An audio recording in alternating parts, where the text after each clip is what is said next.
ಎಲ್ಲರಿಗೂ ನಮಸ್ಕಾರ. ದೇವಿಕಾ ಅಡುಗೆಗೆ ಸ್ವಾಗತ. ನಾನು ದೇವಿಕಾ. ಇವತ್ತು ನಾವು ಬೆಂಡೆಕಾಯಿ ಮೊಸರು ಹುಳಿನ ಹೇಗೆ ಮಾಡೋದು, ಸುಲಭವಾಗಿ ಕಡಿಮೆ ಸಾಮಗ್ರಿಗಳು ಯೂಸ್ ಮಾಡ್ಕೊಂಡು ಮನೇಲೇ ಹೇಗೆ ಮಾಡೋದು ಅಂತ ನೋಡ್ಕೊಂಡು ಬರೋಣ.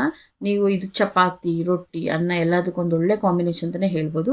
ಇದಕ್ಕಿಂತ ಮುಂಚೆ ನೀವು ಬೆಂಡೆಕಾಯಿ ಎಷ್ಟೊಂದು ಡಿಶಸ್ ಮಾಡಿರ್ತೀರಲ್ವ, ಈ ಸಲ ಮಸಾಲೆ ರುಬ್ಬದೆ ಈ ಸಲ ಒಂದು ಸಲ ಬೆಂಡೆಕಾಯಿ ಮೊಸರು ಹುಳಿ ಮಾಡಿ ನೋಡಿ. ಪದೇ ಪದೇ ಮಾಡ್ತೀರಾ, ತುಂಬ ಇಷ್ಟಪಡ್ತೀರಾ, ಎಲ್ಲರಿಗೂ ಇಷ್ಟ ಆಗುತ್ತೆ. ಈಗ ಬನ್ನಿ ಹೇಗೆ ಮಾಡೋದು ನೋಡ್ಕೊಂಬರೋಣ. ನಾನಿಲ್ಲಿ ಒಂದು ಪಾನ್ನ ಬಿಸಿ ಮಾಡೋಕ್ಕಿಟ್ಟಿದ್ದೀನಿ. ಬಿಸಿ ಆದಮೇಲೆ ನಾನು 2 ಸ್ಪೂನು ಎಣ್ಣೆನ ಹಾಕ್ಕೊಂಡು, ಅದು ಬಿಸಿ ಆದಮೇಲೆ ಇದಕ್ಕೆ ಹೆಚ್ಚಿಟ್ಕೊಂಡಿರೋಂಥ ಬೆಂಡೆಕಾಯಿನ ಹಾಕ್ಕೊಳ್ತಾ ಇದ್ದೀನಿ.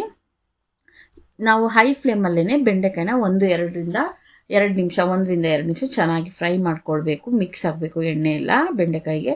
ಇದಾದ ನಂತರ ಫ್ಲೇಮ್ನ ಸ್ವಲ್ಪ ಲೋ ಮಾಡಿಬಿಡಿ. ಈಗ ಇದಕ್ಕೆ ನಾನು 1/2 ಸ್ಪೂನ್ ಉಪ್ಪನ್ನು ಹಾಕ್ಕೊಳ್ತಾ ಇದ್ದೀನಿ. ಅದೇ ರೀತಿ 1/2 ಸ್ಪೂನು ಅರಿಶಿನ ಪುಡಿನ ಹಾಕ್ಕೊಳ್ತಾ ಇದ್ದೀನಿ. ಇದರಿಂದ ಬೆಂಡೆಕಾಯಿ ಟೇಸ್ಟ್ ಹೆಚ್ಚುತ್ತೆ. ಇದನ್ನು ಯಾವಾಗಲೂ medium to low to medium ಫ್ಲೇಮಲ್ಲೇ ನಾವು ಫ್ರೈ ಮಾಡ್ಕೊಳ್ಬೇಕಾಗುತ್ತೆ ಚೆನ್ನಾಗಿ.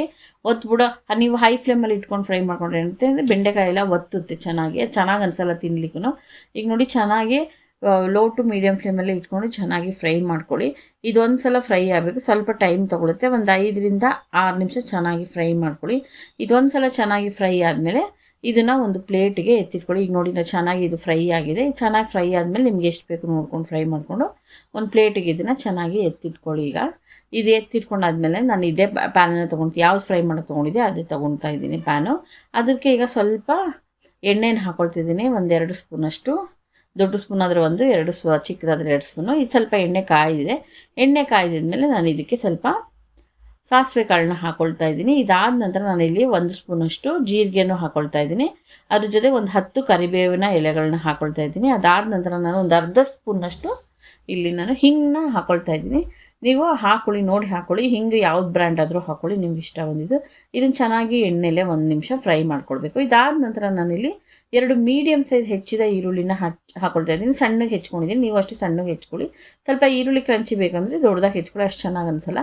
ಇದೊಂದು ಸ್ವಲ್ಪ ಬ್ರೌನ್ ಆದಮೇಲೆ ಇದಕ್ಕೆ ನಾನಿಲ್ಲಿ ಟೊಮೊಟೊ ಪ್ಯೂರಿ ಆ್ಯಡ್ ಮಾಡ್ಕೊಳ್ತಾ ಇದ್ದೀನಿ. ಚಿಕ್ಕದಾದರೆ 2 ತೊಗೊಳ್ಳಿ, ದಪ್ಪದಾದರೆ 1 ಟೊಮೊಟೊ ಸಾಕಾಗುತ್ತೆ. ಈಗ ನೋಡಿ ಚೆನ್ನಾಗಿ ಎಣ್ಣೆಲೆ ಫ್ರೈ ಮಾಡಿ.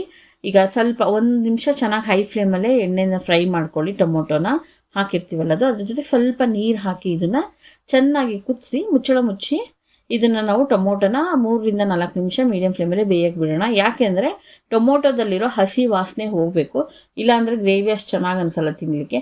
ಒಂದು ಸಲ ಕುದಿ ಬಂದಮೇಲೆ ಇದನ್ನು ಮುಚ್ಚಳ ಮುಚ್ಚಿ ಮೀಡಿಯಮ್ ಫ್ಲೇಮಲ್ಲೇ ಬೇಯೋದಕ್ಕೆ ಇಟ್ಬಿಡಿ. 2-3 ನಿಮಿಷ ಅದು ಚೆನ್ನಾಗಿ ಬೇಯುತ್ತೆ. ಒಂದು ಸಲ ಇದು ಚೆನ್ನಾಗಿ ಬೆಂದಿದೆ ನೋಡಿ, ಹಸಿ ವಾಸನೆ ಹೋಗಿ ನೀರೆಲ್ಲ ಸ್ವಲ್ಪ ಕಡಿಮೆ ಆಗಿದೆ. ಇದಕ್ಕೆ ನಾನಿಲ್ಲಿ 2 ಬೆಳ್ಳುಳ್ಳಿ, 1/4 ಇಂಚ್ ಶುಂಠಿನ ಜಜ್ಜಿ ತೊಗೊಂಡಿದ್ದೀನಿ. ಇದು ಹಾಕೊಳ್ಳೋದ್ರಿಂದ ಫ್ಲೇವರ್ಸ್ ತುಂಬ ಚೆನ್ನಾಗಿ ಬರುತ್ತೆ.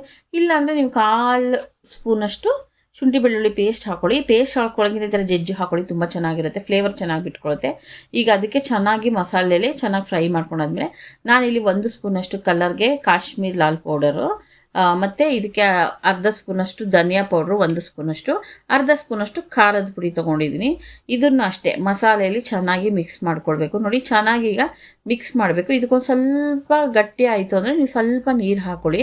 ಒಂಚೂರು ನೀರು ಹಾಕಿಬಿಟ್ಟು ಚೆನ್ನಾಗಿ ಮಸಾಲೆನೇ ಮೀಡಿಯಮ್ ಫ್ಲೇಮಲ್ಲೇ ಬೇಯೋದಕ್ಕೆ ಬಿಟ್ಬಿಡಿ.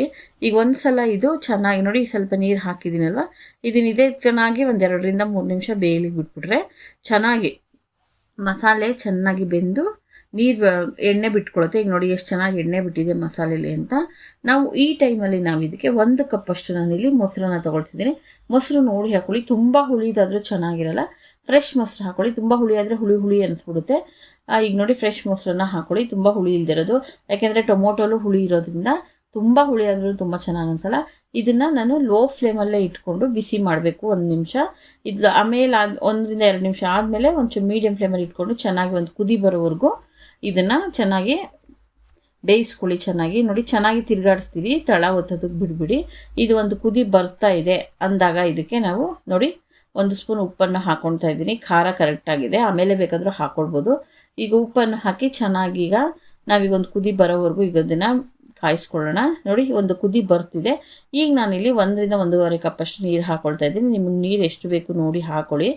ಯಾಕೆಂದರೆ ಬೇಕಾದರೆ ತುಂಬ ತೆಳ್ಳಗಾದರೆ ಚೆನ್ನಾಗಲ್ಲ. ಬೇಕಾದ್ರೆ ಆಮೇಲೆ ನೀರು ಬೇಕಾದ್ರೆ ಸೇರಿಸ್ಕೋಬೋದು. ನೋಡಿ ಹಾಕೊಳ್ಳಿ. ನಾನಿಲ್ಲಿ 1.5 ಕಪ್ಪಷ್ಟು ನೀರನ್ನು ಹಾಕ್ಕೊಳ್ತಾ ಇದ್ದೀನಿ. ನೀರನ್ನು ಹಾಕ್ಕೊಂಡು ನಾನಿಲ್ಲಿ ಅದನ್ನು ಮುಚ್ಚಳ ಮುಚ್ಚಿ ಬೇಯ್ಲಿಕ್ಕೆ ಬಿಟ್ಟೆ. ಈಗ ನೋಡಿ ಮುಚ್ಚಳ ಮುಚ್ಚಿ ಬೇಯ್ಲಿಕ್ಕೆ ಬಂದರೆ ಒಂದು ಕುದಿ ಬಂದಿದೆ. ಈಗ ಚೆನ್ನಾಗಿ 1 ಸ್ಪೂನಷ್ಟು ಕಡಲೆ ಹಿಟ್ಟನ್ನು ಚೆನ್ನಾಗಿ ಮಿಕ್ಸ್ ಮಾಡಿ ನಾನು ಇದಕ್ಕೆ ನೀರಲ್ಲಿ ಮಿಕ್ಸ್ ಮಾಡಿ ಸೇರಿಸ್ಕೊಳ್ತಾ ಇದ್ದೀನಿ. ಇದರಿಂದ ಗ್ರೇವಿದು ಕನ್ಸಿಸ್ಟೆನ್ಸಿ ತಿಕ್ಕಾಗಿ ಬರುತ್ತೆ, ಗಟ್ಟಿಯಾಗಿ ಬರುತ್ತೆ, ಮತ್ತು ಟೇಸ್ಟ್ ಕೂಡ ತುಂಬ ಚೆನ್ನಾಗಿರುತ್ತೆ. ಇದು ಮೇನ್ ಇಂಗ್ರೀಡಿಯೆಂಟ್ ಅಂತಲೇ ಹೇಳ್ಬೋದು ಬೆಂಡೆಕಾಯಿ ಮೊಸರು ಹುಳಿಗೆ.